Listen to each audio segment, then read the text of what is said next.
유가증권부터 공부를 할게요. 지난 시간에 유가증권의 계략적인 내용에 대해서 설명을 했죠. 자, 그래서 그런 정도 여러분들이 아시고, 물론 이제 10장에 가시면 10장 자본 파트에 가시면 유가증권하고 관련된 내용들이 다시 나오죠.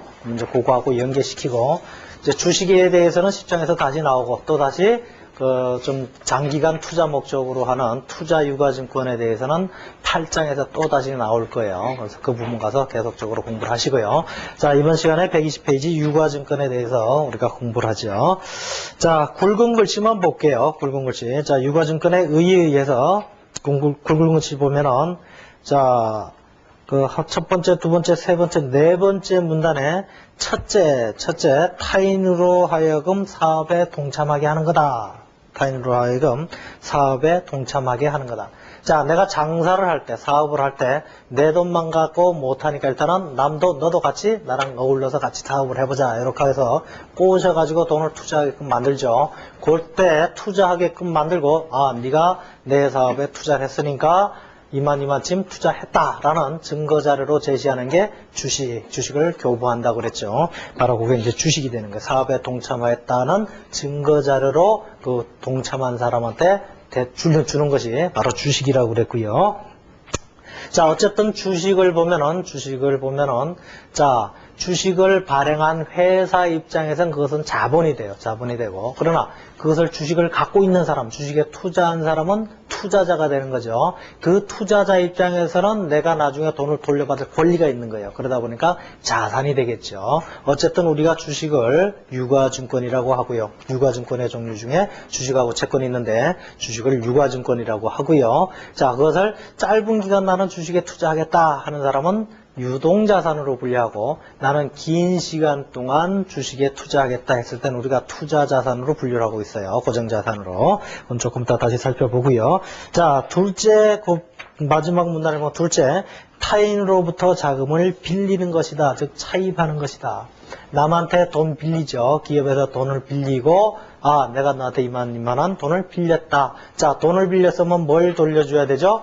반드시 이자를 줘야 돼. 이자를 줘야 되고, 또 그 다음에 만기 끝날 때쯤 되면 뭘 줘야 되죠? 원금을 돌려줘야 돼요. 그러니까 이자하고 원금을 돌려줘야 되고, 또 반드시 돈을 꾼 경우에는 내가 언제까지 빌릴게, 언제까지 빌려줄게, 이런 기간이 들어갈 수밖에 없겠죠. 자, 그래서 기간이 바로 만기가 되는 거고요. 자, 그럴 때 역시 네가 나한테 돈을 투자했는데 어떤 식으로 빌려주는 형식으로 우리 회사에 투자를 했다. 그런 경우에 그 증거자료로 돌려주는 것이 채권이 되는 거예요. 채권. 그래서 그 채권을 발행한 회사, 즉 내가 빌린 사람 입장에서는 그것을 사채라고 표현을 해요. 사채. 그래서 회사채인데 회계에서는 앞에 회자를 빼고 사채라고 표현한다고 그랬죠. 자, 그래서 빌린 사람, 즉 그 채권을 발행한 사람 입장에서는 부채가 되는 거예요. 돈을 빌렸으니까 부채가 되고요. 자, 돈을 꿔준 사람 입장에서는 뭐가 돼요? 자산이 되겠죠. 자산. 자, 꿔준 사람 입장에서 걔의 이름을 우리가 보통 채권이라고 부른다고 했어요.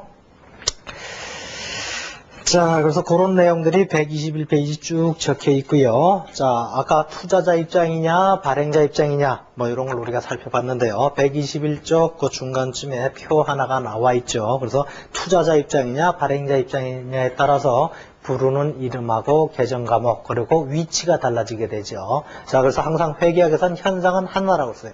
현상은 하나지만 누구 입장에서 바라볼 거냐에 따라서 부르는 이름이 달라진다고 그랬죠. 자, 다시 한번 보죠. 내 투자자 입장하고 발행자 입장에 채무증권을 봐요. 채권, 채무 관계를 나타나는 증권. 아까 우리가 사채 내지는 채권을 얘기할 때 그것을 채무증권이라고 보통 표현을 하고 있거든요. 자, 그래서 그 채무증권을 투자자 입장에서 보면 보통 채권이라고 한다. 채권.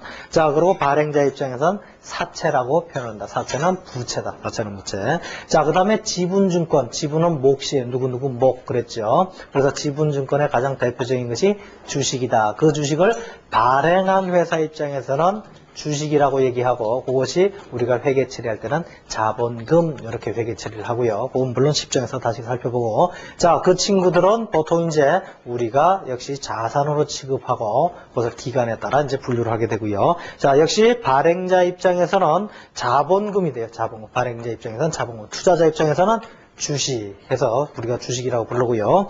자, 어쨌든 투자자 입장에서는 그것들이 다 자산이 돼요. 자산. 발행자 입장에서는 채무증권은 부채가 될 거고요. 지분증권은 자본이 될 거예요. 자본. 자, 그래서 투자자 입장에서 우리가 주식이나 채권 같은 경우에 그 주식이나 채권을 우리가 투자한 기간이나 목적에 따라서 우리가 분류를 역시 달리하고 있어요. 나는 짧은 기간 투자하겠다 그러면은 유동자산으로 할 거고요. 긴 기간 동안, 즉 1년 이후, 1년 초과하는 기간 동안 내가 투자를 할 것이다 그러면은 투자자산, 우리가 고정자산의 투자자산으로 분류를 하고 있어요.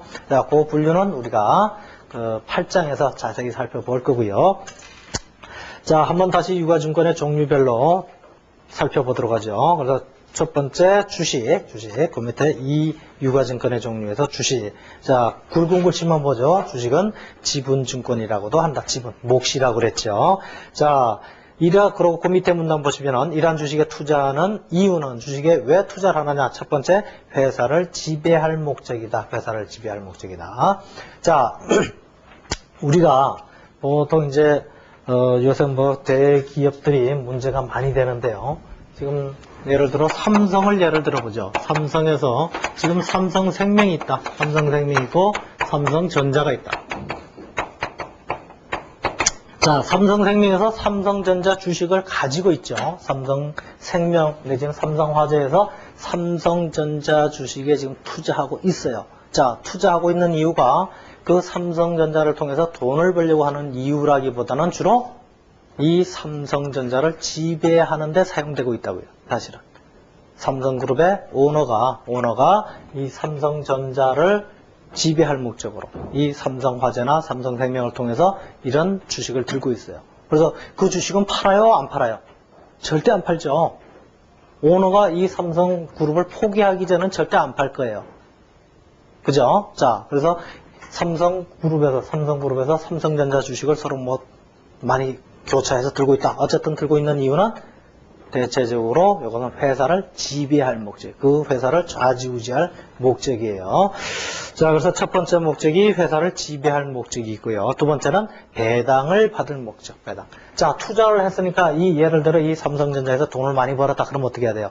돈 버는 것만큼 주인한테 돌려줘야 되겠죠. 남았으니까. 자, 돈 많이 벌었다. 그럼 돌려줘야 돼. 주주들한테 돌려주는데 그 돌려주는 것을 우리가 보통 배당이라고 표현하죠. 배당. 자, 그 다음에 세 번째, 매매 차익을 얻을 목적. 자, 그 다음엔 보통 이제 우리가 증권회사 계획장, 지금 각종 무슨 증권들이 여러분 주위에 많죠. 동네도 많고. 그래서 엊그제 보니까 뭐 60대 할머니가 증권회사 계획장에서 졸도해서 꼴까닥 하셨다. 왜? 주가가 많이 떨어져서. 그랬죠. 주가가 많이 떨어지니까 자기는 시세 차익, 주식을 예를 들어 1,000원에 사서 1,500원에 팔아가지고 500원을 벌 목적으로 주식 투자를 했는데 1,000원에 주고 샀는데 700원, 800원으로 떨어졌다. 그럼 지금 여러분들 1,000원에 산 300원 떨어졌는데 우습게 알지만 300원 곱하기 만주, 뭐 10만 주 그럼 어때요? 이게 천문학적으로 커지는 거예요. 100원만 해도 엄청나요. 지금 사실 1,000원짜리가 거의 없죠. 삼성전자만 해도 한 40만 원대 가죠 요새. 그 40만 원대에서 10만 원 떨어졌다. 그럼 어떻게 돼요? 한 주당 10만 원이에요? 1,000주면은 1억밖에 안 되나요? 어쨌든 엄청난 금액이 되는 거예요. 자, 그래서 보통 일반적인 요새 개미 투자자다 그러는데 사실은 소액 투자자들 같은 경우에는 시세 차익을 얻을 목적으로 가장 많이 주식에 투자를 하죠. 예를 들어 내가 10만 원 주고 샀는데 12만 원이 됐다. 그럼 한 주당 2만 원씩 먹는 거예요. 그 차익을 얻을 목적으로 주식에 투자를 하죠. 그러니까 보통 이제 오너들 같으면은 그 회사를 지배할 목적이다. 그리고 나머지 분들은 대체적으로 일반적인 소액 투자자들은 그 시세 차익 내지는 배당을 얻을 목적으로 주식에 투자를 하겠죠. 자, 뭐 그 정도 읽어보시고요. 나머지는 여러분들이 쭉 읽어보세요. 나머지는 여러분들 좀 읽어보시고. 자, 그 다음에 두 번째 채권 나오는데요. 지난 시간에 다 설명을 했기 때문에 굵은 글씨만 보고 넘어갈 거예요. 자, 채권 굵은 글씨 첫 번째 굵은 글씨가 채무증권이라고 한다. 채권, 채무관계를 나타내는 증권이다. 자, 그럼 두 번째 문단에 채권에 투자하는 목적이 뭐냐? 채권에 투자하는 목적. 자, 일정 기간보다 약정된 이자와 만기 시에 원금을 회수할 목적. 원금을 회수할 목적, 그리고 매매 차익을 얻을 목적, 이 세 가지예요. 자, 사실 주식 같은 경우에는 우리가 계속 기업의 공준 때문에, 즉 언제 그 기업이 망할지 모르죠. 자, 주식에 투자했다는 얘기는 언제까지란 기간이 있어요, 없어요? 사실은 없는 거예요. 왜? 회사의 끝이 언제인지 모르죠. 자, 그러다 보니까 회사가 잘 되면은 배당도 받을 수도 있고 시세 차익도 얻을 수가 있겠지만 회사가 망했다, 내지는 돈을 못 벌었다, 그러면 어떻게 되는 거예요? 주식이 휴지가 되는 거예요, 휴지가. 그런데 자기는 주식을 투자한 사람은 사실은 그 회사의 뭐라고 그랬죠? 주인이라고 그랬어요, 주인. 주인이다 보니까 회사가 잘 되면 다 자기 몫이지만 안 되면은 주인이 책임지는 거예요, 주인이. 그러다 보니까 사실은 하이 리스크, 하이 리턴. 즉, 리스크가 크면은 이익도 큰 거예요. 그죠? 그거의 대표적인 게 사실 주식이고요. 그러다 보니까 여러분들이 가끔 신문지상에서 뭐 깡통 계좌가 났다, 깡통이다. 그 얘기는 뭐예요? 보통 주식 투자한 분들이 그런 게 많죠. 어쨌든 리스크가 커요. 자, 리스크가 너무 크다 보니까, 자, 여유 자금은 있는데 돈은 어디다 굴릴지 모르겠다는 얘기예요. 자, 그런 분들이 대체적으로 이제 채권 같은 데 투자를 많이 하죠. 사채 같은 데 이제 돈을 빌려주는 거예요. 자, 주식하고 달리 채권은 돈을 빌려주는 거예요. 사채는 돈을 빌려주는 거죠. 자, 돈을 빌려줬으니까 반드시 뭘 받아야 돼요? 이자를 받겠죠. 이자를 받고 빌려줄 때, 그래, 영원히 써, 이런 건 없죠. 반드시 형제지간에도, 야, 돈 좀 빌려줘. 그러면 언제 갚을 건데? 이거 먼저 물어보죠. 그죠? 그래, 갖다 써 하는 사람은 아무도 없어요. 왜? 아무리 형제지간 부모 자식간이라도 돈을 빌리고 빌려주고 하는 거는 기간이 있어야 되는 거예요. 언제 갚을 건데? 그게 만기예요. 자, 언제 갚을 건데? 또 이자는 얼마나 줄 건데? 이런 게 있어요. 그래서 채권은 사실 주식보다는 어때요? 상당히 안정적이죠. 장사가 되든 안 되든 뭘 줘야 돼요? 이자를 줄 거고, 돈을 빌려준 사람 이자를 받을 거예요. 또 그 사람이 장사에서 많이 남았던 안 남았던지가 어때요? 만기가 되면 반드시 원금은 갚아야 되는 거예요, 원금. 그것이 주식하고 채권의 가장 큰 차이점이죠. 그러니까 주식보다는 상당히 리스크가 적죠. 적은 대신에 걔는 약정된 이자만 받는 거예요. 주식은 돈을 많이 벌면 많이 돌려줄 거예요. 그죠? 적게 벌으면 조금 돌려주고, 안 벌으면 안 돌려줄 거예요. 그러나 채권은 어때요? 돈을 많이 벌든지 적게 벌든지 반드시 약속한 이자는 돌려줘야 돼요. 예를 들어 10%만큼 이자를 주겠다 그러면 반드시 10%만큼 이자를 줘야 되겠죠. 자, 그러고 난 다음에 세 번째가 매매 차익을 얻을 목적. 그런데 채권 같은 경우에도 상장이 돼 있어요. 채권 같은 경우에도 시장이 있기 때문에 거기서 채권이 거래가 이루어져요. 거래가. 자, 그래서 우리가 현금 및 현금 등가물에서 현금 등가물에 정의해서 우리가 현금화하는데 현금화하는데 비용이 적게 들고, 두 번째 조건이 뭐였죠? 시장 이자율의 변화에 따른 가치 변동의 위험이 적은 것으로 그랬어요. 그죠? 현금 등가물에 정의해서 이자율 변동에 따른 가치 변동의 위험이 적은 것을 우리가 현금 등가물로 한다고 그랬어요. 자, 이 채권이라는 게 우리가 지난 시간 3장에서 공부를 했죠. 화폐, 시간가치, 화폐, 현재가치 뭐 이런 공부했죠. 자, 그럴 때 예를 들어 1, 2, 3년이다. 그러면 1년 차에 돈 들어오고 2년 차에 돈 들어오고 이자 들어오고 3년 차에 이자하고 원금 들어온다. 이럴 때 이게 현재가치 따질 때 이렇게 시장이자율로 할인했죠. 그러면서 시장이자율을 어떻게 1 플러스 R에 1승분의 1. 여기는 1 플러스 R에 2승분의 1. 여기는 3승분의 1을 곱했어요. 자, 그러다 보니까 이 사채 내지 채권의 가격은 이 시장 이자율이 변함에 따라 변해요. 사실은 이 채권 가격이 정해진 게 아니라, 자, 시장 이자가 올랐다 그러면 어떻게 돼요? 올랐다. 채권의 가격은 떨어질 거예요. 왜? 올랐다 그러면 시장 이자가 지금 어디로 가요? 우리가 현재 가치 계산할 때 분모로 가는 거예요. 분모가 커진다 그러면 결과는 작아진다. 분모가 작아진다 그러면 결과는 커질 수밖에 없는 거죠. 그러다 보니까 지금 채권에 투자하는 목적이 시세 차익을 얻을 목적이다, 이런 게 있는데요. 이 채권도 시장 가격이 매일매일 변한다는 얘기예요. 왜? 이자율이 변하면 채권의 가격도 당연히 변화가 돼야 된다는 얘기예요. 그래서 우리가 현금 등가물을 우리가 정의할 때 이자율 변화에 따른 가치 변동 위험이 적은 유가증권 내지는 단기 매매증권으로서 기간이 취득 당시 만기 또는 상환일이 3개월 이내, 이걸로 못 박아둔 거예요. 왜? 적어도 3개월 할인해봤자 얼마나 변하겠어요. 그죠? 또 그러고 3개월 동안 IMF나 이런 큰 사건이 있지 않은 한 변화는 크지 않아요. 그러다 보니까 3개월 정도 뭐 변해봤자 3개월 정도 할인해봤자 큰 변화가 없을 테니까 우리가 그것을 이런 것들을 현금 물가물로 하고요. 어쨌든 주식이나 채권 같은 경우 시장 가격이 계속 바뀐다. 여러분들이 그걸 알아두시면 되고요. 자, 그러면 이제 채권, 이건 이제 상식적으로 회계 시험에서는 안 나올 거예요. 사채가 어떤 종류가 있나 이런 건 상식적으로 알아두시면 돼요. 또 여러분들이 나중에 회사에 취직을 했을 때 이런 것들 기본적으로 알아두셔야 될 거고요. 아마 요새 상식 시험을 보는지 안 보는지 모르겠는데 상식 시험 쪽에서 경제 파트에서는 당연히 나는 그런 얘기들이 용어들이 되겠죠. 자, 그래서 채권의 분류를 보죠. 발행 방법에 따른 분류에서 첫 번째가 공모채, 두 번째가 사모채. 자, 공모채는 공개적으로 모집을 하는 거예요. 야, 나한테 돈 빌려줄 사람 손들어 해가지고 오라고 소문을 내는 거예요. 이게 공모채예요. 그런데 사모채는 지네 둘끼리 야, 내가 너한테 돈 빌릴게. 너는 나한테 돈 빌려주라. 이자는 어떻게 하자. 이렇게 둘이 협의하에 둘이 쏙닥쏙닥해서 그냥 사채를 모집하는 것이 사모채고요. 공모채는 자, 예를 들어 현대건설 제26회 회사채를 발행을 공고합니다 해가지고 신문에 내요. 그럼 그거 보고 저기다 투자해야지 이런 식으로 되는 거죠.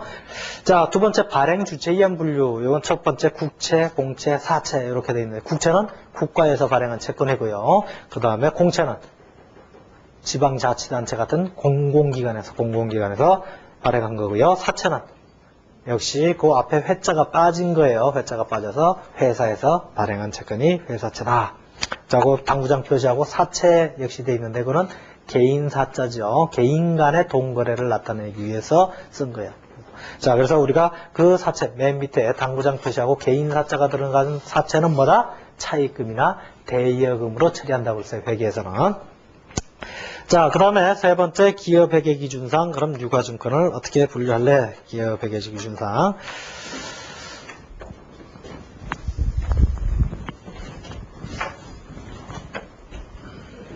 자, 그럼 우리 빠른 속도로 다시 이제 대차대조표를 한번 복습을 해보죠. 자, 대차대조표를 복습을 하자.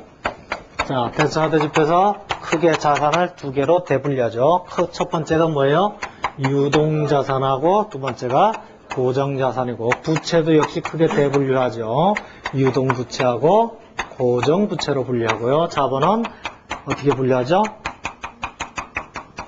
자본금, 두 번째 자본 잉여금, 세 번째 이익잉여금,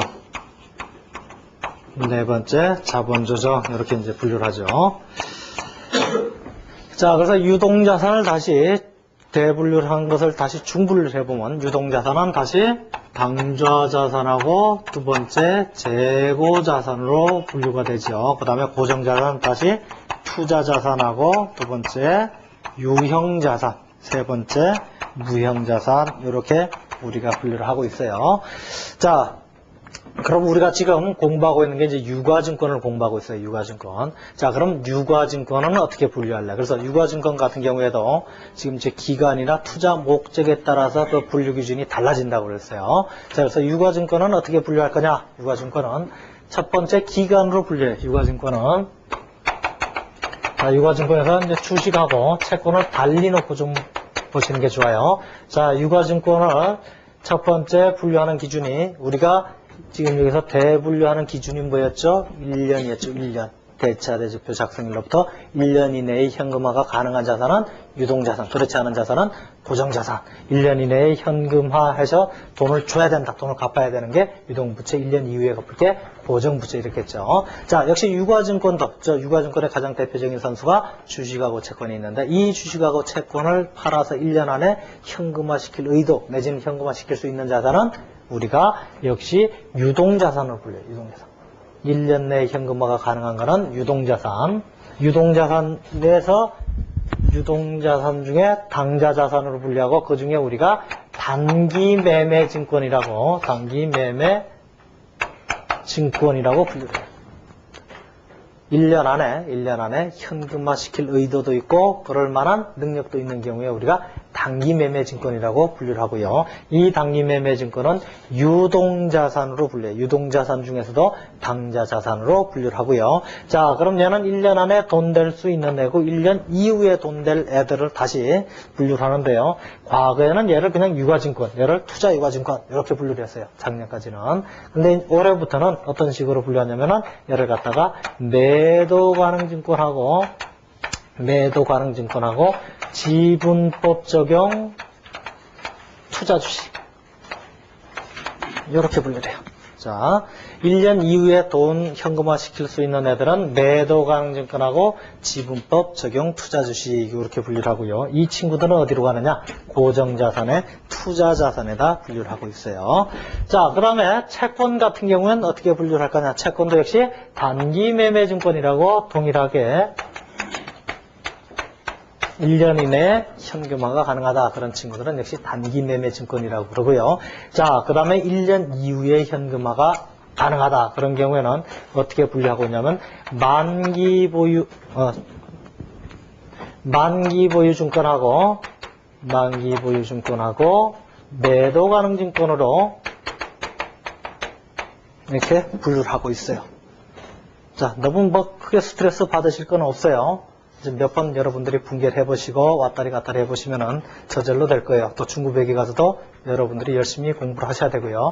사실 회계학에서 어떻게 보면 제일 어렵고 또 중요한 파트가 사실은 이 부분이 될 거예요. 이 부분. 그래서 이 부분은 지금 이제 간략하게 지금 말씀을 드리고 다시 8장에서 집중적으로 이 부분은 8장에서 우리가 다시 공부할 거예요. 8장에서. 그러니까 여러분들이 부르는 이름, 즉 개정 과목이 어떻게 되는지만 잘 알아두시면 돼요. 자, 그래서 이제 주식 먼저 설명하면 주식은 1년 내에 현금화 시키겠다 하는 친구들은 단기 매매 증권, 1년 이후에 되는 친구들은 매도 가능 증권이다. 매도가 가능한 증권이다. 이렇게 표현을 하고요. 자, 우리가 아까 지배 목적으로 투자된 주식들, 그 기업을 지배할 목적으로 투자한 주식들은 사실은 지분법 적용 투자 주식이다. 이렇게 표현을 하고 있어요. 자, 그리고 사실은 이 분류하고 평가 기준이 사실은 제일 중요해요.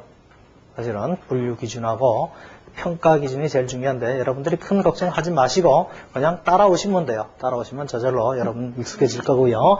자, 그 다음에 채권 같은 경우도 역시 1년 이내에 현금화 시킬 수 있다 하는 친구들은 단기 매매 증권. 1년 이후에 될 친구들이다. 그러면은 자, 채권 같은 경우는 만기가 있다고 그랬죠. 만기가 있으니까 나는 만기까지 들고 가겠다 하는 친구들은 만기 보유 증권이라고 그러고요. 나는 만기 이전에 팔아먹겠다. 만기 이전에 팔아먹겠다는 얘기는 보통 우리가 채권에 투자할 때 투자 목적이 이자를 받을 목적, 그 다음에 만기 시에 원금을 받을 목적, 그 다음에 시세 차익을 얻을 목적이라 했는데 나는 만기 이전에 팔아먹겠다. 그 얘기는 주로 뭐예요? 그래서 매도 가능 증권으로 분류되는 친구들은 이자를 나는 받겠다. 물론 원금을 중간에 팔아도 반드시 받아요. 내가 팔아먹은 사람한테 받을 거예요. 물론 당연히 받는 거고요. 그 다음에 시세 차익이 많이 난 경우가 그게 되겠죠, 사실은. 그래요, 그래요. 예를 들어 내가 10만 원 주고 샀는데 지금 15만 원에 빨리 팔아야죠. 그죠? 자, 그런 경우는 이제 매도 가능 증권이다. 이렇게 이제 분류를 하는데요. 자, 너무 이거에 대해서 스트레스 받으실 건 없고요. 하다 보면 저절로 될 거예요. 그러니까 회계학은 반드시 연습이라고 그랬죠. 연습을 많이 하시다 보면은 자연스럽게 있게 될 거고요. 아마 요 부분은 우리가 초급회계에서 그렇게 깊숙하게는 못 다룰 거예요. 그래서 초급회계에서 주로 다룰 부분이 요 부분하고 여긴 맛 정도 보는 걸로, 요거는 중급회계에서 다시 다룰 거고요. 너무 조금 어려운 파트가 되니까. 왜냐면 이 부분들이 바로 특히 이 부분은 여러분들이 3장에서 공부한 현재 가치의 결정체예요. 이 부분만 다 완벽하게 이해하신다면은 회계학에서 나오는 현재 가치 문제는 다 100% 해결이 가능해요. 다 요 논리를 써요. 그래서 여러분들이 초급 회계에서는 요 만기 보유 증권이 어떻게 계산되고 하는지만 여러분들이 잘 알아두시면은 큰 문제가 없을 겁니다. 자, 그래서 122페이지 맨 밑에 단기 매매 증권의 단기 매매 증권에 어디 들어간다고요? 당좌 자산에 여기 들어간다고 그랬어요. 자, 그래서 우리가 지난 시간에 첫 번째 현금 및 현금 등가물, 두 번째 단기 매매 증권, 단기 금융상품, 세 번째 매출 채권인가요? 네 번째 단기 매매 증권 이렇게 돼 있을 거예요. 그래서 단기 매매 증권이 뭐냐? 한번 보죠. 자, 정의를 읽어보면 기업회계 기준에서는 단기 매매 증권을 주로 단기간 내에 매매 차익을 얻을 목적으로 단기간 내에 매매 차익, 사고 팔고를 통해서 뭘 얻는다? 돈을 남긴다는 뜻이죠. 매매 차익을 얻을 목적으로 취득한 유가증권으로서 매수, 사고, 매도, 팔고, 즉 사고, 팔고가 적극적이고 빈번하게 이루어지는 유가증권이다. 사고, 팔 수 있는 사고, 팔고가 빈번하게 이루어지는 유가증권을 우리가 단기 매매증권이라고도 한다. 매매증권이라고 한다. 자, 그럼 단기 매매증권으로 분류되기 위해서는 어떤 조건을 충족시켜야 되냐? 그래서 123페이지 첫 번째 보시면 시장성이 있어야 된다. 단기적 시세 차익을 얻을 목적이 있어야 된다. 자, 첫 번째가 시장성이에요. 시장성.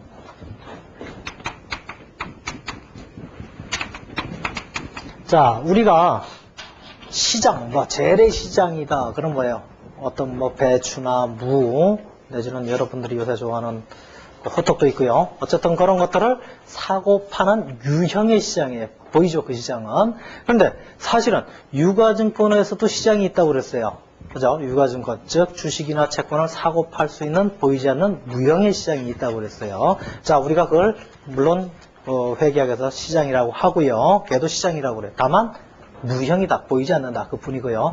자, 그런데 우리가 단기 매매 증권을 정의하면서 왜 시장성이 필요로 하느냐. 자, 우리가 지난 시간에 간단하게 설명을 드렸지만 우리가 주식의 시장성을 보장하기 위해서, 즉 유통을 보장하기 위해서 어떻게 한다고 그랬어요? 주식을 액면 단위로 자른다고 그랬죠.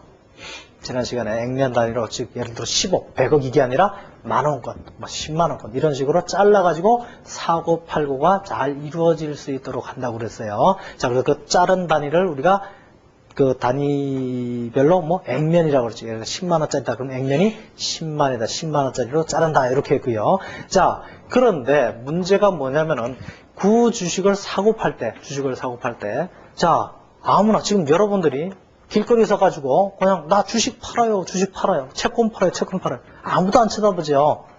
그죠? 그렇다면 이 주식이나 채권 같은 경우에 사고 팔 수 있는 시장이 따로 있어야 이게 사고 팔고가 자연스럽게 일어나고 팔 수가 있는 거예요.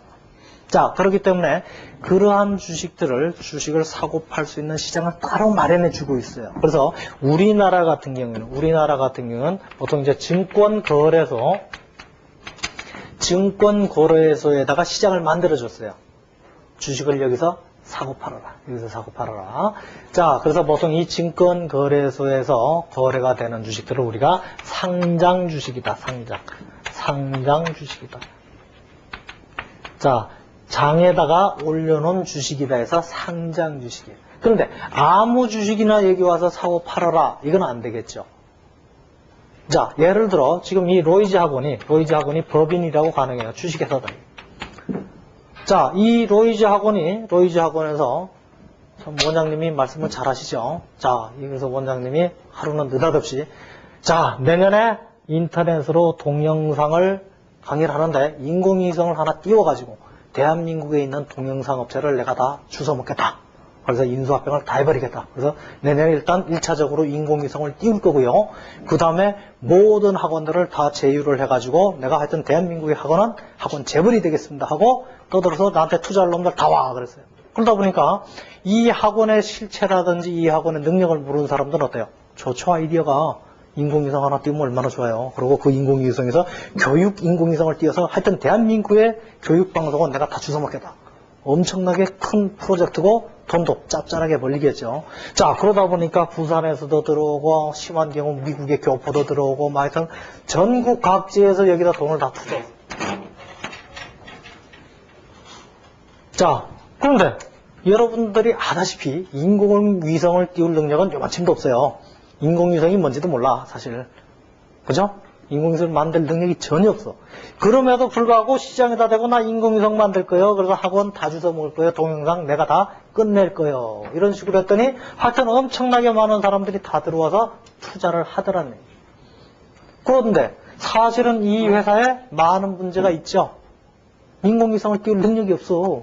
그럼에도 불구하고 이 사람들은 모르니까 검증되지 않은 사실을 보고 들어올 수밖에 없다는 얘기예요. 왜? 돈이 요새 또 갈 데가 없죠. 이자율은 낮고 투자할 장소가 없으니까 거의 부동산에만 투자를 하는데. 자, 이렇게 하다 보니까, 그리고 이 사람들이 예를 들어 능력이 있는 사람들이면 진짜 인공위성을 만들겠지만, 인공위성을 만들 능력이 없으니까 어떻게 이동각보면 허구한 날 갑자기 이제 뭐 들어왔죠. 갑자기 황소가 들어왔어요. 그럼 이제 잡아먹어야죠. 허구한 날 이거 갖고 일단 뭐 차 먼저 바꿔야 되죠. 뭐 지금도 볼 보는 탓이지만 더 좋은 차로 하나 바꾸고, 그 다음에 또 워낙 술을 좋아하시니까, 그래서 뭐 룸사롱 잘 안 된다는데 룸사롱 가서 던져 좀 뿌리고, 그 다음에 로비도 좀 하고, 그러다가 뭐 굿모닝처럼 뭐 잘 나갈 수도 있겠고요. 그죠? 어쨌든 그래서 돈을 흥청망청 썼는데 인공위성은커녕 비행기도 하나, 헬리콥터도 하나 못 띄우더라 이거. 자, 그러면 이 사람들은 어떻게 되는 거예요? 아무것도 모르고 투자한 사람들은 바보가 되는 거죠. 왕창 망하는 거예요. 망하는 거고, 이러다 보면 이 사람들이 많으면 많을수록 국민 경제에는, 나라에는 주름이 간다는 얘기예요. 나라가 휘청거릴 수가 있는 거예요. 자, 그러다 보니까 이 시장을 만들어 놨는데 이 시장에 들어와서 아무나 장사하게끔 만든다. 아무나 사고 팔 수 있는 기능을 준다면 이런 문제가 있다는 얘기예요. 즉, 이 국가에서 공인한 시장에는 아무나 들어오면 안 되겠다. 일정한 능력을 갖춘 친구들이만이 들어와서 사고 팔아야 이런 소수의 피해자들이 안 생긴다는 얘기죠. 그러다 보니까 이 시장에는 일정한 자격을 갖춘 친구들만 들어와라. 그래서 뭐 정확하게는 지금 다 잊어먹었는데 제가 뭐 이익이 몇 년 이상 나야 되고 자본금은 얼마 이상이어야 되고 주주는 몇 명 이상 있어야 되고 이런 까다로운 조건들이 충족되는 친구들만 여기 와서 주식을 사고 팔아라. 주식을 여기다 상장할 수도 있고 어쨌든 그런 여러 가지 할 수 있다. 아무나 들어오면 안 된다. 자, 그러다 보니까 아무나 들어오면 안 되니까 이제 아무나 못 들어가죠. 능력 있는 친구들만 들어가요. 그러다 보니까 자, 요새는 또 어떤 문제가 생기냐면은 굴뚝 없는 공장. 그죠? 굴뚝 없는 공장 산업 많이 뜨죠? 그 대표적으로 IT 산업 같은 거죠. IT 산업. 공장도 필요 없어요. 오로지 조그마한 뭐 방 하나 하고 컴퓨터만 몇 대 있으면은 그냥 엄청난 매출이 발생시킬 수 있는 공장이 되는 거예요. 자, 그러다 보니까 그런 친구들은 다른 거 다 필요 없는 거예요, 사실은. 다 필요 없고 뭐만 있으면 돼요. 머리만 있으면 되는 친구들이에요. 자, 그런 친구들한테 이 조건을 충족하다 보니까 충족은 아무도 못 하는 거예요. 할 수가 없죠. 그런데 걔들을 또 어쨌든 육성시켜야 될 지금 과제가 있는 거예요. 육성시켜야 돼.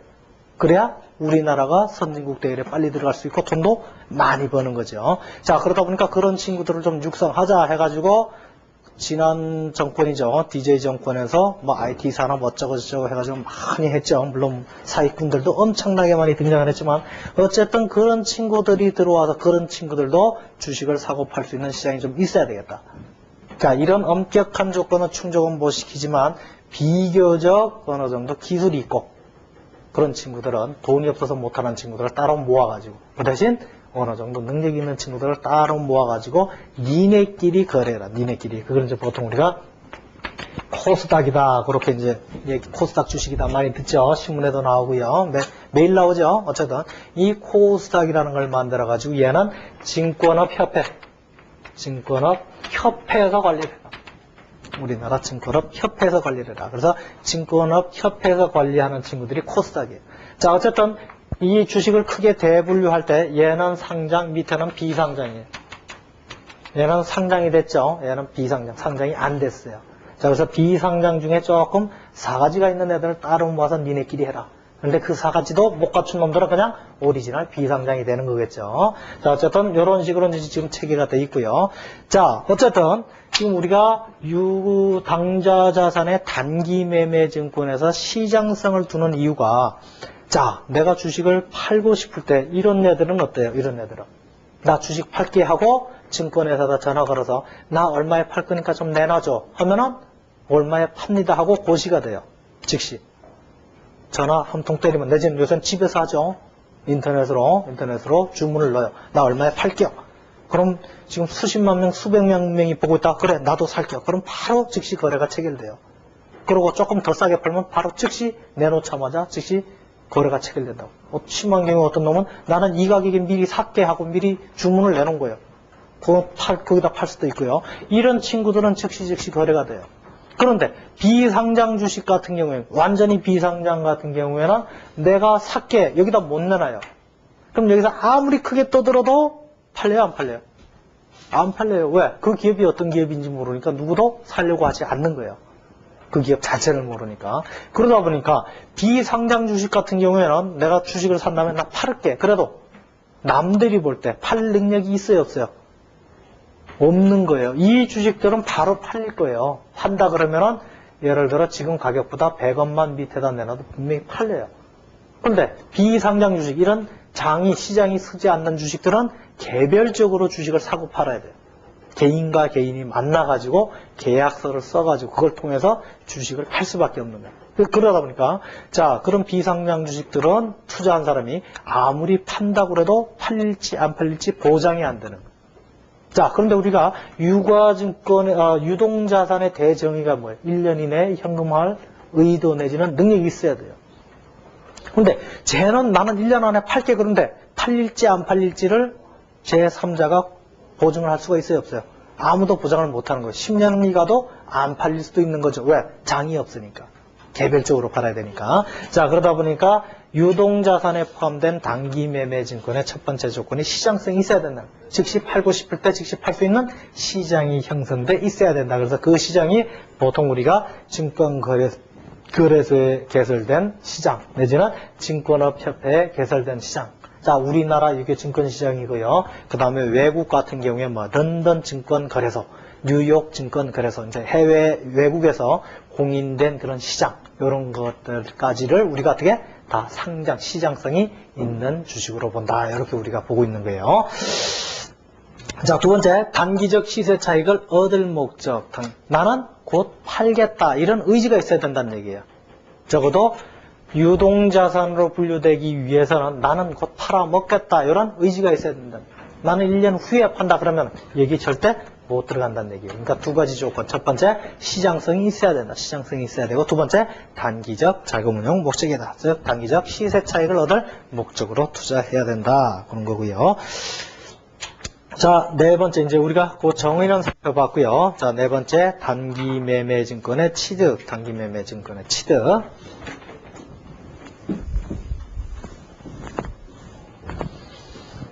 우리가 모든 자산은 그 자산을 취득한 본래의 목적에 사용할 수 있을 때까지 들어간 비용이 다 뭐라고 그랬죠? 그것이 자산의 원가라고 그랬어요. 자산의 원가. 자산의 원가는 그 자산을 취득한 본래의 목적에 사용할 수 있을 때까지 들어간 비용은 다 자산의 원가다. 그렇게 얘기를 했어요. 그러다 보니까 지금 여기뿐만 아니라 여러분들이 조금 나중에 유형자산도 배울 거고요.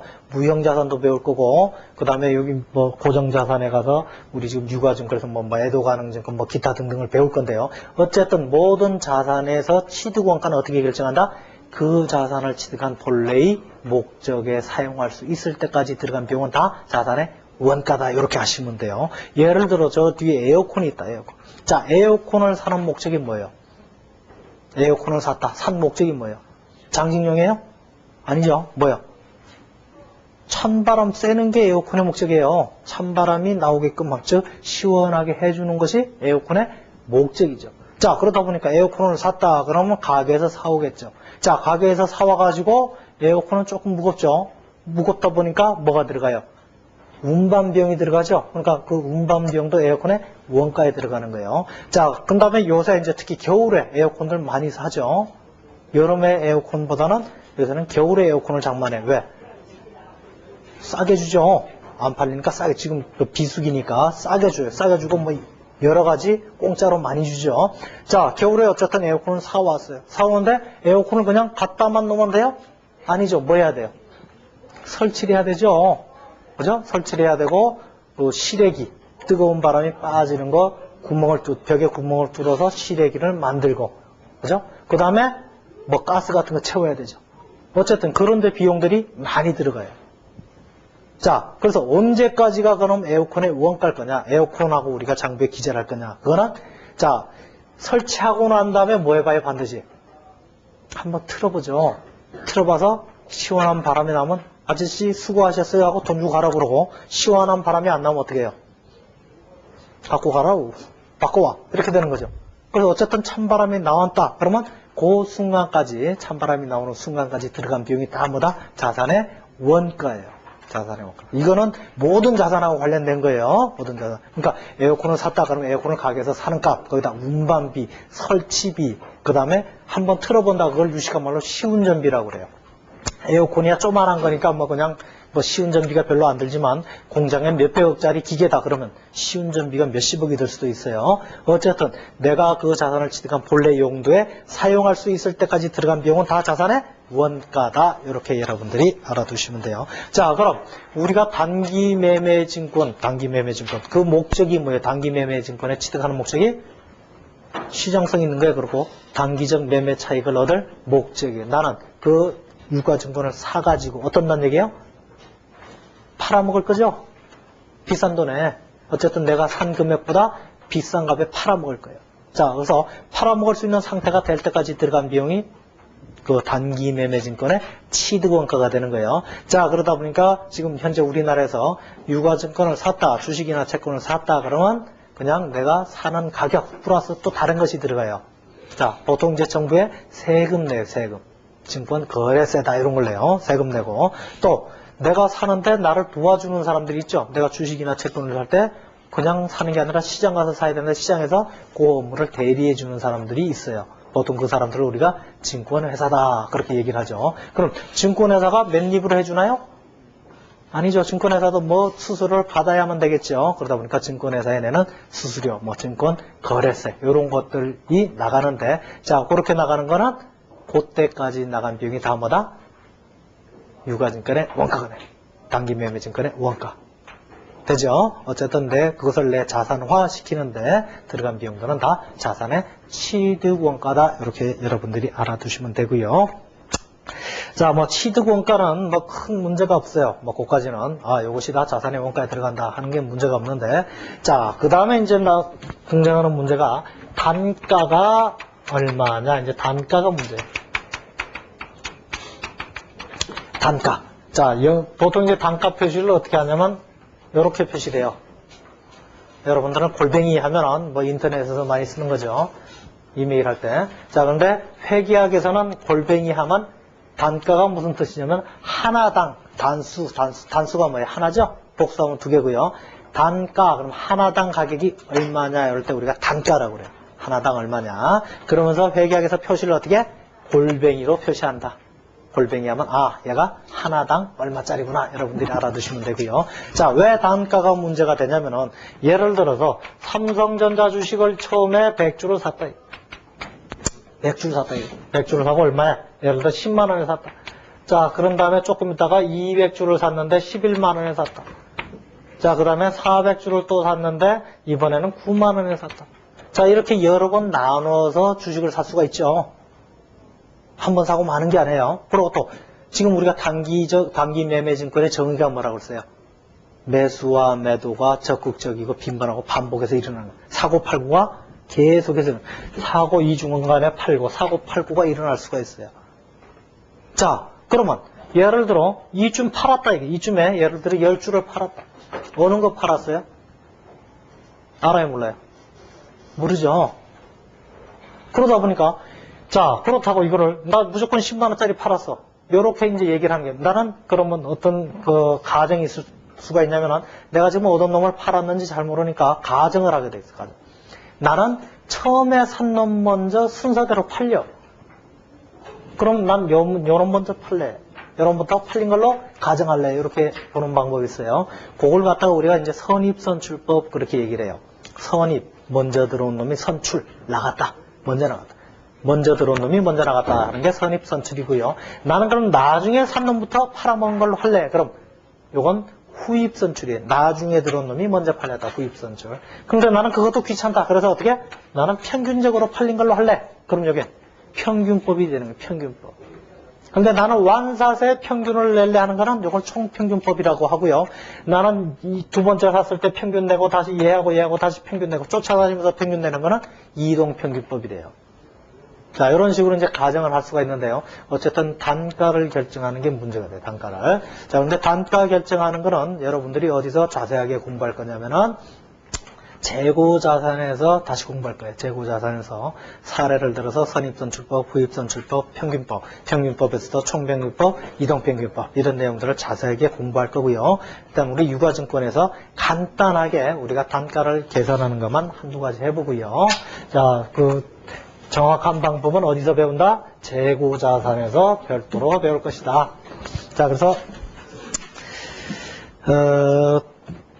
단기매매증권의 취득의 두 번째 문단을 보시면은, 자, 단기매매증권의 단가는 유가증권의 종목별로 개별법, 총평균법, 이동평균법 또는 합리적인 방법을 적용해서 계산한다. 이렇게 되어 있고요. 자, 요 방법들에 대한 자세한 계산 방법은 어디서? 우리가 재고자산에서 아주 자세하게 큰 문제를 통해서 살펴볼 것이다. 자, 어쨌든 단가가 얼마인 줄 알아야, 하나에 얼마짜리인 줄 알아야 팔아먹었을 때 이익이 났느냐 손해가 났느냐 요 계산이 될 거예요. 자, 예제 9번을 먼저 풀어보죠. 예제 9번. 자, 다음은 로이즈 2001년 중 단기매매증권과 관련된 거래다. 그래서 보나마나 문제를 보니까 일자별로 회계 처리하고 단기매매증권에 옮겨 적어라. 두 번째, A 주식의 주당 취득단가를 계산해봐라. 이렇게 묻고 있죠. 자, 일단 일자별로 회계 처리를 해보죠. 자, 첫 번째, 1월 20일 날 A 주식 100주를 액면가 5,000원짜리를 주당 5만원에 구입하고, 주당 5만원에 구입하고, 대금은 수수료 50만원과 함께 수표를 발행해서 지급했다. 자, 내가 주식을 샀다. 그런데 수수료가 발생됐다. 그러면 그 수수료까지 다 뭐라고요? 주식의 취득원가로 들어간다고 그랬어요. 자, 그래서 첫 번째 차변, 대변. 자, 어떻게 샀어요? A 주식 주당 5만원인데 몇 주? 100주. 그럼 뭐예요? 500만원인가요? 500만원하고 50만원. 그러니까 지금 550만원이 나갔네요. 550만원. 그런데 뭘로 줬어요? 수표를 발행해서 줬다. 그러면 우리가 볼 것 없이 뭐다? 당좌 수표를 끌어준 거죠. 그래서 당좌 예금으로 처리한다고 했어요. 550만원이 나갔는데 그 대신 들어온 게 뭐다? 단기매매증권이다. 단기매매증권이다. 550만원 이렇게 들어왔다는 얘기죠. 자, 그 다음에 B회사 발행사채 500자를 좌당 18,000원에 매입하고 수수료 20만원을 각각 당좌 수표와 현금으로 줬다. 자, 두 번째 또 뭘 샀어요? 이제 채권을 샀네요. 채권. 자, 이제는 500자를 자당 18,000원에 샀다. 그럼 5845로 1200인가요? 5845로 900만원이네요. 18,000원 곱하기 500개 해서 900만원. 자, 900만원하고 얼마를 줬죠? 수수료 20만원을 줬어요. 그러니까 920만원이 나갔죠. 역시 단기매매증권 920만원 나갔다. 자, 근데 돈을 어떻게 줬느냐? 자, 각각 당좌수표와 현금으로 줬다. 각각 당좌수표와 현금으로 줬다. 그러면 앞에 거는 뭘로? 당좌수표로, 뒤에 거는 현금으로 줬다는 얘기예요. 그러니까 매입대금은 어떻게 해요? 당좌예금으로 900만원을 주고요. 나머지 20만원은 뭘로 줬다? 현금으로 줬다. 이렇게 회계 처리하시면 되겠죠. 자, 그 다음에 세 번째, 8월 25일 날 A회사 주식 200주를 주당 6만원에 구입하고 대금은 수수료 119만원과 함께 현금으로 지급했다. 자, 세 번째 역시 또 샀어요. 단기매매증권을 샀죠. 단기매매증권을 샀는데 이제는 어떻게 A회사 주식 200주를 6만원에 샀네요. 26, 12. 그러니까 1200만원이고요. 그 다음에 수수료 얼마?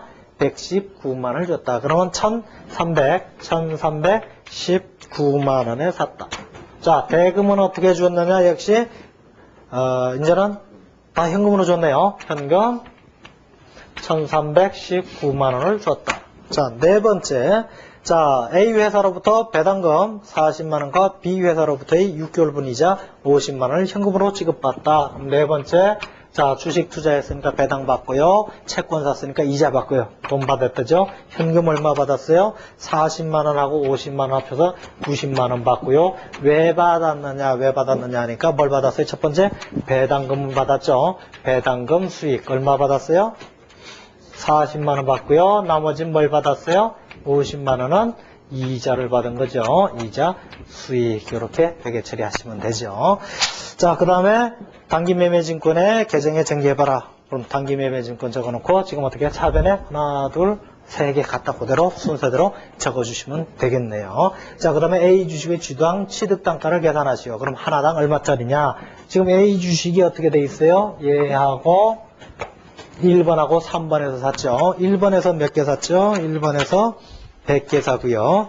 그 다음에 3번에서 200개 샀죠? 얘는 100개, 얘는 200개. 자, 그러다 보니까 지금 뭐 다른 가정 뭐 선입선 줄이고 뭐가 아무것도 없죠. 지금 딱 두 번 사고 판 적이 없어요. 자, 그러면 한 주당 평균 얼마냐? 이걸 묻는 거예요. 자, 그럼 어떻게 해요? 550만 원 더하기 1319만 원 나누기 300주 하면은 한 주당 얼마겠다. 그렇게 계산해보면 62,300원이다. 자, 62,000원. 그럼 예를 들어 다음에 65,000원에 팔았다. 그럼 한 주당 2,700원씩 남은 거고요. 예를 들어 다음에 6만 원에 팔았다. 그러면 한 주당 2,300원씩 손해가 난 것이다. 여러분들이 나중에 이렇게 회계 처리하시면 돼요. 그러니까 어쨌든 단가를 계산하는 목적은 하나당 얼마냐 알아야 되고, 그 얼마냐를 통해서 나중에 팔아먹을 때 이익이 났느냐 손실이 났느냐 이걸 따지는 거예요.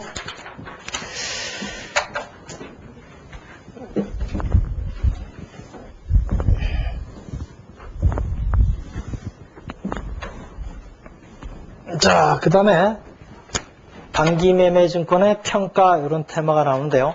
사실 여러분들이 이제 회계학 공부 이제 이분이 사장이니까 이제 각계전투의 첫 시간이죠. 각계전투의 첫 시간인데요. 어쨌든 모든 자산에 있어서 제일 중요한 파트는 평가가 돼요. 기말 평가를 어떻게 할 것이냐, 이것이 가장 중요한 테마가 되고요. 여러분들도 공부하실 때 그 부분을 집중적으로 하셔야 돼요. 왜냐면은, 자, 우리가 보통적으로 1월 1일부터 12월 31일까지다. 그럼 여기서 뭐 샀다, 팔았다, 이건 뭐 회계 처리하는데 전혀 문제가 될 거 없어요. 샀다, 그럼 자산을 샀다, 그럼 차변, 자산, 대변에 현금 내지는 당좌예금. 팔았다, 그럼 차변에 현금 들을 거고 대변에 그 자산이 나갈 거예요. 그런데 그거보다 내가 비싸게 팔았으면 이익이 발생할 거고 작게 팔았으면 손실이 발생하는 거예요. 뭐에 따라? 매각에 따라. 그러니까 처분 손실, 처분 이익, 뭐 이렇게 하시면 되는 거고요.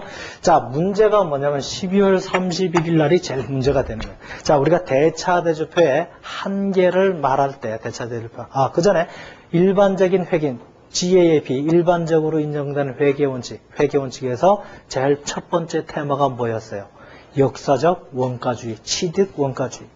회계에서는, 자, 그 자산을 샀다. 그러면 그 자산을 산 시점의 가격대로 계속적으로 기재돼야 된다 하는 게 대원칙이었어요. 회계에서. 즉, 역사적 원가주의, 취득 원가주의로 회계가 이루어질 수밖에 없는 거예요. 자, 그러다 보니까 대차대조표의 한계가 등장하는 것이, 예를 들어 이 건물을 10년 전에 100억 주고 샀다. 근데 지금 1000억이다. 그렇게 했을 때, 자, 그걸 갖다 지금 건물이니까 유형자산에 포함되겠죠? 자, 여기가 100억이고 나머지 자산이 없다고 그러고 100억 이렇게 가정을 해봐요. 자산 전체가 100억이다. 그런데 지금 1000억짜리예요. 1000억짜리인데, 자, 100억 있음 하고 의사결정에 유용한 정보를 제공했어. 그래서 회계 목적이 의사결정에 유용한 정보의 제공이죠. 자, 그래서 100억 있음 이렇게 제공했다고. 근데 실질적으로 얼마 있어요? 1000억짜리예요. 1000억짜리인데 100억. 의미가 있어요, 없어요? 이건 뭐 그야말로 형식이라고. 지금 1000억이 있는데 대차대조표는 100억밖에 없음. 이렇게 표시한다는 건 말이 안 되는 거예요. 아예 안 만드는 게 낫지. 차라리 집 한 채 있어. 건물 하나 있어. 이게 낫지. 굳이 힘들게 붕괴할 거 다 하고 난 다음에 100억 이러놓으니까 아무런 의미가 없더란 얘기예요. 오히려 의사결정을 오도한다. 잘못된 길로 이끌 수밖에 없는 거예요. 자, 그러다 보니까 대차대조표의 첫 번째 한계가 현행가치를 제대로 표시하지 못한다. 내지 시가를 반영하지 못한다. 그런 문제가 있었죠. 대차대조표 한계에. 생각 안 나요? 할 수 없죠. 자, 어쨌든 대차대조표 한계가 이런 거예요. 그러다 보니까 지금 이게 지금 물가가 현대 경제에 있어서 가장 큰 문제는 물가 상승이죠. 인플레이션이에요. 인플레이션이 계속적으로 발생될 수밖에 없어요. 또 정부에서 경제 성장을 하려면, 경제 성장을 시키려면 인플레이션을 약간씩은 의도적으로 인플레를 유도하고 있죠, 사실은. 자, 그러다 보니까 인플레이션이 오다 보니까 이게 10년 전, 20년 전에 샀을 때는 엄청나게 큰 문제가 있더란 얘기예요. 즉, 자산의 가치가 제대로 재무제표에 반영되지 못한다. 그런데 대차대조표의 목적 그 자체는 기업의 재무상태, 즉 자산과 부채와 자본의 상태를 표시해 주는 게 재무제표, 특히 대차대조표의 목적인데 그것을 달성을 못하면 문제가 생기더라. 자, 그러다 보니까 역사적 원가주의의 예외, 즉 현행 가치를 좀 어떻게 반영해서 의사결정에 유효한 정보를 좀 만들어주자라는 데 자꾸 관심이 집중되고 있어요. 그래서 지금 사실 여러분 최근에 시험에 나오는 부분들은 다 그 부분이에요. 역사적 원가주의는 안 나요. 왜? 너무나 당연한 거고 이미 다 알고 있는 거예요. 살 때 가격, 그건 다 알고 있는 거예요. 근데 그게 의사결정에 유효한 정보를 제공하지 못하는 데 있는 거예요. 그러다 보니까 어떻게? 의사결정에 유효한 정보를 좀 주어야 되겠다. 그러다 보니까 어떻게 해요? 자산에 있는 이 자산으로 기재되는 친구들이 역사적 원가로 기재되는 것보다 현행 가치로 기재되는 게 더 의사결정에 유용할 수가 있겠다. 그러다 보니까 그 현행 가치를 어떻게 반영해서 재무제표에 집어넣을 것인가, 그런 문제가 지금 대두되고 있죠. 자, 그래서 저쪽 125페이지 보시면은 그 지금 떠드는 내용이 그 단기매매증권의 평가 첫 번째 1, 의, 거기에 다 나와 있고요. 그 다음에 거기서 세 번째 문단에 보시죠. 세 번째 문단에 보시면은. 자, 따라서 기업회계 기준에서는 단기매매증권의 공정가액, 그리고 시가와 공정가액과 장부가액이 상이한 경우는 공정가액으로 평가해서 대차대조표에 기재하자. 자, 지금 내가 역사적 원가주의, 즉 내가 살 때 금액하고 대차대조표를 만들 때의 가격이 다르다. 그럼 어떻게? 대차대조표를 만들 때의 가격으로 다시 고쳐놓자, 재평가하자 이거예요. 자, 그런데 단기매매증권의 시가가 변할 때마다 계속해서 장부금액을 수정하는 것은 실무적으로 어렵고 실익이적으로 대차대조표 작성 시점, 즉 결산일에만 단기매매증권의 장부가액을 재조정하자. 자, 지금 주식의 가치 같은 경우는 하루에도 수백 번, 수만 번 바뀌죠. 초 단위로 바뀔 수도 있어요. 그죠? 여러분들이 심심하신 분들은 각 증권회사 들어가서 시세를 한번 쳐보세요. 그럼 계속 바뀌어요. 계속 바뀌니까. 자, 그걸 계속 바뀔 때마다 분기하면 돌아버리죠. 밥 먹을 시간도 없어요. 그러다 보니까 언제 한다? 12월 31일 날만 한 번 한다. 대차대조표 작성하는 시점에만 한 번 한다 이거죠. 자, 그럼 기업회계 기준상 평가 방법을 보죠. 자, 전반적인 내용을 적어주고 있는 거예요. 첫 번째, 단기매매증권 중 주식하고 채권은 매입가격 플러스 부대비용을 가산해서 개별법, 총평균법, 이동평균법, 기타 합리적인 방법을 정해서 취득 원가 내지는 취득 단가를 산정한다. 자, 샀다 그러면 내가 산 가격 플러스 뭐라고요? 매입 부대 비용. 매입 부대 비용의 대표적인 게 뭐 수수료, 거래세 이런 것들이 있다고 그랬죠. 그 친구들까지 다 어떻게? 단기매매증권의 취득원가로 잡고요. 자, 샀으면 어떻게? 옛날에 산 거하고 어떻게? 평가를 섞어가지고 얘를 어떤 방법으로 평가할 건지 해서 한 개당 얼마다 이걸 계산해 놓자는 얘기죠. 자, 두 번째, 단기매매증권의 단가 산정 시 총평균법, 이동평균법 등은 단기매매증권의 종목별로 적용한다. 특히 객관식 하시는 분들은 잘 알아두세요. 종목별로 적용한다. 지금 뭘 할 때? 단가 산정 시 종목별로. 이게 뭐 객관식 같은 데서는 아주 자주 등장하는 얘기가 되죠. 단가 산정 시 총계별로.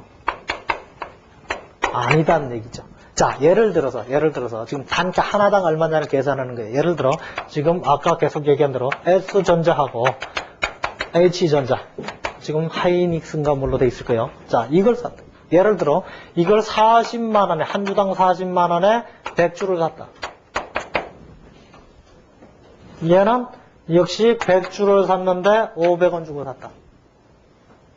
그리고 단가를 내라. 그럼 얘는 사실은 지금 총계별이라는 게 뭐냐면 이거 합친다는 얘기예요.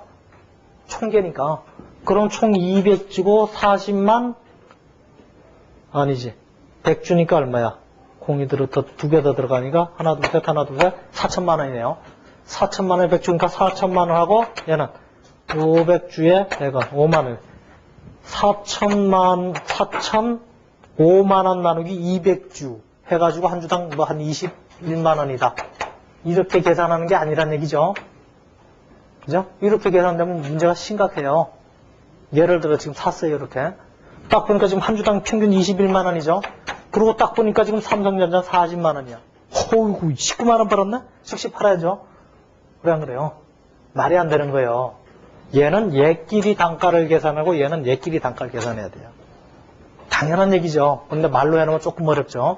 종목별로 삼성전자는 삼성전자끼리, 현대전자는 현대전자끼리 따로 계산을 해야 돼요. 단가 계산할 때 반드시. 그걸 이제 종목별로 종목. 이걸 합치면은 객관식 같은데 자주 나오죠. 총계별로 한다. 총계별로 하는 건 말이 안 되는 거예요.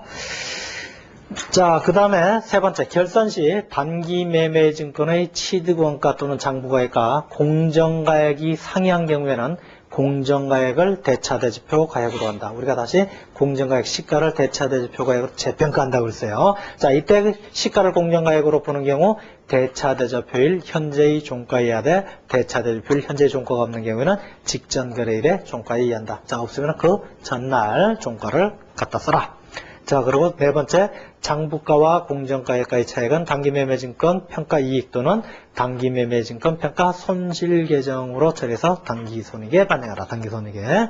자, 그리고 단기매매증권 중 주식과 채권의 장부가액을 각각 구분해서 주석으로 기재해놔라. 자, 좀 자세하게 주석사항으로 다시 기재해놔라 그랬어요. 자, 그리고 그 맨 밑에 보시면 이제 박스가 하나 나오는데요. 무지하게 중요한 것처럼 보이는데요. 내용을 보니까 취득가액 또는 장부가액보다 공정가액이 크면은 평가 이익이 발생한 거고요. 그 반대면 평가 손실이 발생했대요. 무지하게 어렵죠?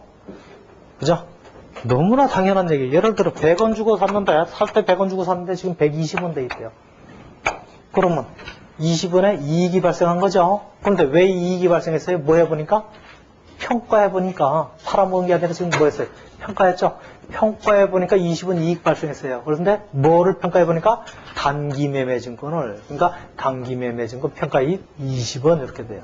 그리고 반대면은 예를 들어 얘가 80원이고 얘가 120원이고 이제는 얘가 100원이다. 그러면 이제는 평가해보니까 어떻게 해요? 손실이 났죠. 120원짜리였는데 100원이 돼 있어요. 20원 손실이 난 거예요. 그러니까 단기매매증권 평가 손실 이렇게 하면 되는 거예요. 자, 그런데 걔들은 다 손익계산서에 영업의 수익이나 영업의 비용으로 처리한다. 그렇게 돼요. 자, 예를 풀어보죠. 예제 10분 보죠. 다음은 도우가 보유 중인 단기매매증권의 기말자료다. 다음 자료에 의해서 단기매매증권 평가손익을 계산하고 알맞은 회계처리를 해봐라. 자, 보죠. 자, 종목별로 보니까 A, B, C가 있고요. 수량이 나오고 그 옆에 보니까 주당, 좌당, 취득원가, 그 다음에 주당 시가가 나와요. 자, 그래서 여러분들이 주의해야 될 게 분명히 지금 나온 게 주당으로 나왔어요? 총액으로 나왔어요? 한 개당으로 나온 거예요. 한 개당. 그럼 한 개당으로 나오니까 전체적인 평가손익을 계산할 때 어떻게 해야 돼요? 그거에다가 곱하기 개수를 해야 돼요. 개수. 이해되죠? 지금 한 개당 얼마씩 남거나 평가 이익이 생겼거나 평가 손실이 발생할 거예요. 그러면 거기다가 한 개당을 계산했으면 거기다 반드시 주식수 곱해야 돼요. 빨리 하다 보면 까먹는 수가 있어요. 자, 여러분들이 그런 데서 신경을 쓰셔야 돼요. 자, 그럼 A 주식을 먼저 보죠. A 주식을 먼저 보니까 지금 주당 얼마에 샀어요? 10,000원에 샀어요. 근데 지금 얼마예요? 8,500원. 그럼 한 주당 1,500원씩 까졌네요. 그죠? 1,500원씩. 근데 몇 개요? 100개예요. 그럼 15만원이 까졌어요. 15만원. 자, 그래서 요거 분기를 지금 A, B, C 주식 3개가 있는데요. 각각 주식별로 평가손익을 계산할 수도 있고요. 전체를 합쳐서 할 수도 있고, 그 다음에 이익은 이익끼리, 손실은 손실끼리 이렇게 나누어 할 수도 있어요. 자, 그래서 그 세 방법 다 해볼게요. 주식별로 한번 해봐요. 자, A 주식 먼저 보죠. A 주식이다. 자, A 주식 같은 경우 지금 1,500원씩 100주가 까졌어요. 그럼 15만원이 적어졌죠. 단기 매매 증권이 줄어들었어요. 그러다 보니까 어떻게 해요? 분개를? 자, 여기를 보세요. 책을 보지 마시고 저를 보세요. 자, 단기 매매 증권이 어떻게 됐어요? 줄어들었죠? 줄어들었으니까 어디다 써야 돼요? 차변, 대변. 대변에 써야 되죠. 지금 단기매매증권이 처음에 얼마 있었어요? 100만 원어치 있었죠. 그런데 지금 평가해보니까 85만 원밖에 없어요. 단기매매증권이 빠져나갔죠. 자, 그래서 대변에 단기매매증권. 자, 그리고 보통 이제 여러 개 주식이나 채권이 나올 땐 옆에다가 이렇게 표시해 주는 것도 좋아요. 표시해줘도 되고 안 해줘도 돼요. 그러나 되도록이면 표시해주는 습관을 들이시는 게 좋다. 예를 들어 시험장에서 이렇게 놨다 그러면은 예를 들어 한 대여섯 번 붕괴로면 얘가 A 붕괴인지 B 붕괴인지 모르죠. 그러다 보니까 이렇게 하는 건 여러분들이 나중에 시험 볼 때 검사할 때 편리하다. 어쨌든 15만 원이 빠져나갔다. 자, 빠져나갔는데 왜 빠져나갔냐 보니까 어떻게 단기매매증권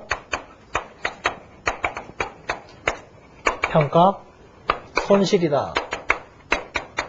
이렇게 회계 처리를 하셔야 돼요. 자, 두 번째 B 주식을 보니까 어때요? 처음에 살 때 5,000원인데 이제 5,500원이 됐어요. 5,500원. 500원씩 남았네요. 600주에 600주. 그럼 어떻게 해요? 30만 원이 늘었죠. 30만 원 늘었어요. 그럼 자, 어떻게 해요? 차변에 단기 매매증권 이제 B죠. 30만 원이 늘었다. 자, 왜 늘었나 보니까 단기 매매증권 평가 이익이죠. 이익해서 30만 원 이렇게 늘립니다. 자, 세 번째 C채권을 보니까 살 때는 11,000원인데 지금 12,000원이에요. 1,000원이 늘었네요. 한 개다. 그런데 몇 개요? 200개니까 20만 원. 자, 단기 매매증권이 늘었다. 늘으니까 어때요?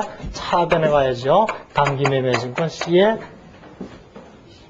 20만 원. 자, 왜 늘었느냐 보니까 역시 단기 매매증권 평가이익 20만 원 이렇게 되는 거예요. 자, 그래서 개별 주식별로 하면 이렇게 하시면 돼요. 자, 그리고 여러분들이 나중에 이제 계속적으로 공부하실 때 손익계산서하고 관련된 계정이 나올 때 얘는 어디로 분류할 거냐, 또 대차대조표 관련 계정이 나올 때 얘는 어디로 분류할 거냐, 이것도 중요해요.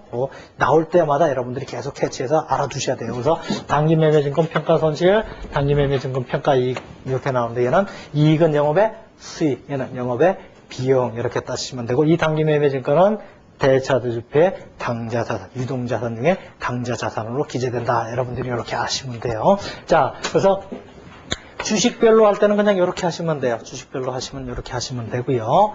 내지는 순액으로 한다. 순액으로 한다는 얘기는 뭐냐면, 자, 그 밑에 그 평가해놓고 전체를 한번 보죠. 전체를 한꺼번에 써놓은 거 있죠. 자, A는 15만 원 빠졌고요. B는 30만 원 늘었고 C는 20만 원 줄었죠. 자, 그래서 다 합치면 어때요? 하나는 15만 원 벌었고, 15만 원 손해갖고 나머지는 50만 원. 그래서 더하기 마이너스 하면 어떻게? 35만 원 벌었네요. 그죠? 35만 원 벌었으니까 어떻게 하면 돼요?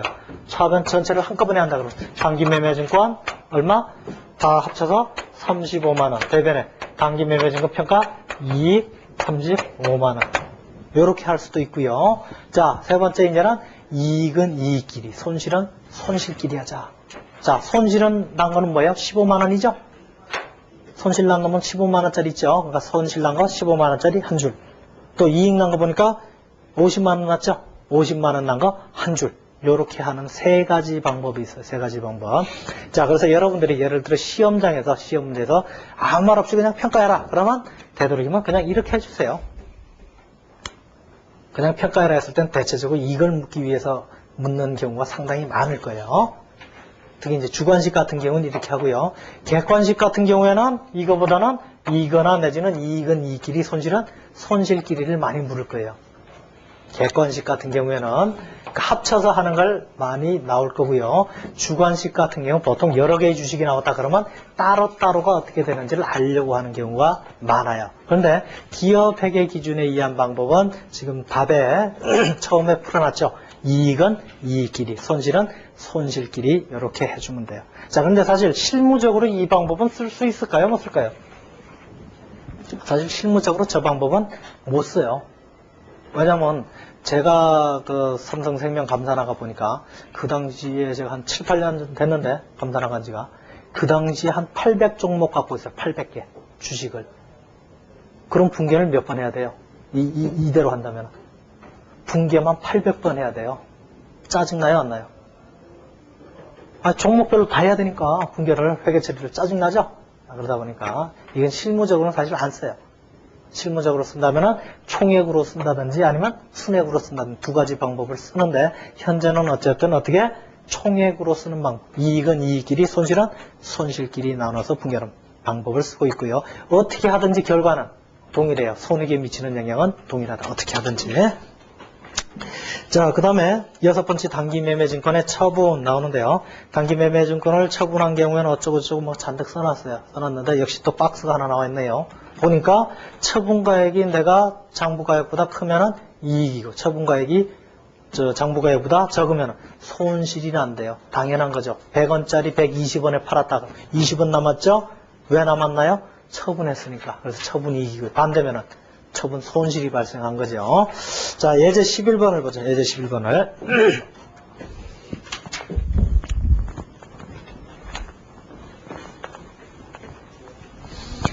자, 주 5번 보유 중이던 단기매매증권을 각각 아래와 같이 현금으로 매각한 경우 단기매매증권의 종목별로 각각 회계 처리해봐라.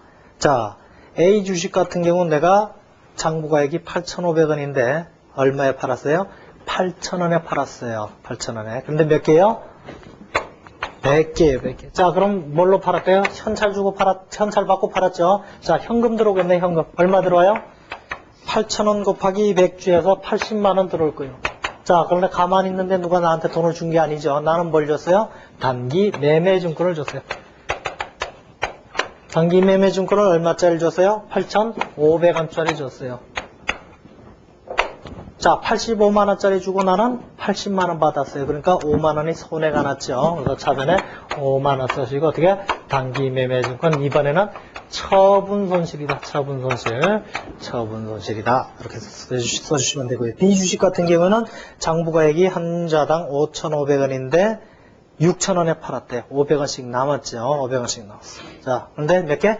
600개. 그러니까 얼마 남았어요? 5, 6, 3, 30만원 남았네요. 자, 어쨌든, 자, 팔아먹었죠? 팔아먹었으니까 현금 얼마 들어왔어요? 6,000원 곱하기 600개, 66, 360만원.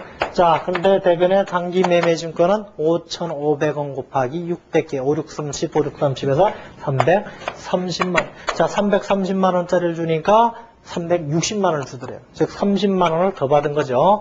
자, 왜 더 받느냐? 단기 매매증권 역시 처분하니까 이익이 생긴 거예요. 자, C 채권을 보니까 장부가액은 12,000원인데 12,300원에 팔았다. 300원씩 남았죠. 몇 개? 200개에서 6만원 남았을 거예요. 자, 어떻게 해요? 차변에 뭐 들어왔어요? 현금 들어왔죠. 현금 얼마요? 12,300원 곱하기 200개 하니까 246만원이 들어왔다. 자, 왜 들어왔느냐? 나는 뭘 줬다?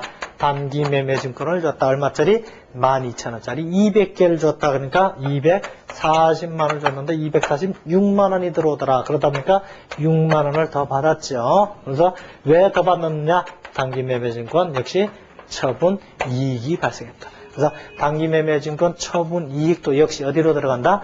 영업의 수익이나 영업의 비용으로 들어간다. 자, 여러분들이 알아두실 것이 웬만한 자산의 처분하고 관련된 손익은 다 영업의 수익이나 영업의 비용이에요. 웬만한 자산의 처분하고 관련된 손익은 다 영업의 수익이나 비용이다. 다만 딱 한 가지만 아니죠. 뭐? 상품 팔아먹었을 때는 아니죠. 상품 팔아먹었을 때는 어떻게 해요? 우리가 매출액에서 매출원가를 빼서 매출 총이익을 계산하죠. 그리고 나머지는 영업의 손익이 이렇게 되는 거예요. 영업의 수익도 있고 영업의 비용도 있으니까. 그러니까 상품 빼놓고 나머지 자산을 팔아먹었을 때 거의가 영업의 수익이나 영업의 비용으로 처리한다. 그러니까 이제 다음에 쭉 나오는데요. 이 평가손익을 어디로 처리할 거냐. 웬만한 평가손익은 또 역시 영업의 수익이나 비용이에요. 그러니까 그런 공통성이 있거든요. 여러분들이 나중에 하나하나 일일이 확인하셔야 돼요. 확인하시고 맨 마지막에 끝나고 나서는 재무제표를 보면서 여러분들이 이것이 뭐다라는 걸 다시 한번 확인하셔야 되고요. 어쨌든 웬만한 자산의 평가손익하고 처분손익은 다 영업의 손익으로 들어간다. 영업의 수익이나 영업의 비용 이렇게 들어간다는 거 여러분들이 알아두시면 되고요.